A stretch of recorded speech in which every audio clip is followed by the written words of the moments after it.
Hi hello வணக்கம் மக்களே. So இன்றைக்கி India England final test match Dharamsala நகரில் நடந்தது இல்லையா. ஸோ இன்றைக்கி தமிழனோட பெருமையை உலகம் அறியும்னு சொல்லுவாங்க. ஸோ அந்த வகையில் நம்ம தமிழகத்தை சேர்ந்த அஸ்வின் அவர்கள் செஞ்ச ஒரு செயலால் ரசிகர்கள்லாம் ரொம்பவே அவர் மேலே ஒரு க்ரஷ் ஆகிட்டாங்க. ஸோ அதை பற்றி தான் இந்த வீடியோவில் ஃபுல் டீட்டெயிலாக பார்க்க போகிறோம். ஸோ அதுக்கு முன்னாடி நீங்கள் நம்ம சேனலை சப்ஸ்கிரைப் பண்ணிக்கங்க.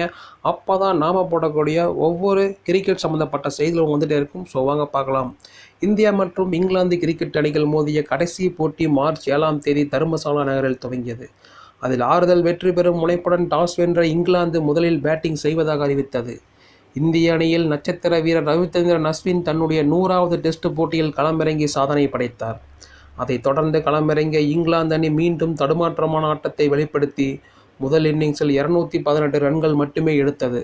குறிப்பாக ஜாக் ரவுலி அரை சதம் அடித்து அதிகபட்சமாக 79 ரன்கள் எடுத்ததால் ஒரு கட்டத்தில் இங்கிலாந்து 100க்கு 1 என்ற வலுவான நிலையில் இருந்தது. ஆனால் அவரை சரியான நேரத்தில் அவுட்டாகிய குல்தீப் யாதவ் சீரான இடைவெளியில் பென் டக்கெட், ஓலி Pope, Johnny Bairstow, Ben Stokes ஆகிய முக்கிய வீரர்களின் விக்கெட்டையும் சொற்ப ரன்களில் எடுத்தார். அதேபோல ஜோ ரூட்டை 26 ரன்களில் ரவீந்திர ஜடேஜா அவுட்டாக்கினார். மீதமிருந்த Ben Foakes, Tom Hartley, Mark Wood, James Anderson ஆகியோரின் விக்கெட்டுகளை ரவிச்சந்திரன் அஸ்வின் வீழ்த்தினார். பொதுவாக ஒரு டெஸ்ட் இன்னிங்ஸில் 5 விக்கெட்டுகள் எடுக்கும் பவுலரின் கையில் பந்தை கொடுத்து சக வீரர்கள் அவரை அணியை பெவிலியனை நோக்கி அழைத்துச் செல்லுமாறு கேட்பது வழக்கமாகும்.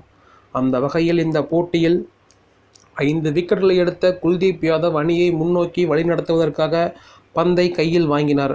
ஆனால் அப்போது 100வது போட்டியில் களமிறங்கி சாதனை படைத்த தம்முடைய சீனியரான அஸ்வினிடம் பந்தை கொடுத்த குல்தீப் யாதவ், நீங்கள் இந்திய அணியை முன்னோக்கி வழிநடத்துங்கள் என்று மரியாதையுடன் கேட்டுக்கொண்டார்.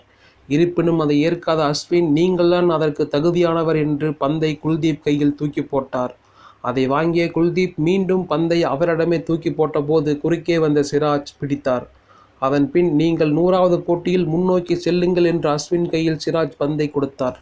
அதை வாங்கிய அஸ்வின் மீண்டும் ஏற்காமல் குல்தீப் தான் இதற்கு தகுதியானவர் என்று விடாப்படியாக நின்று அவருடைய கையிலேயே பந்தை கொடுத்து விட்டார்.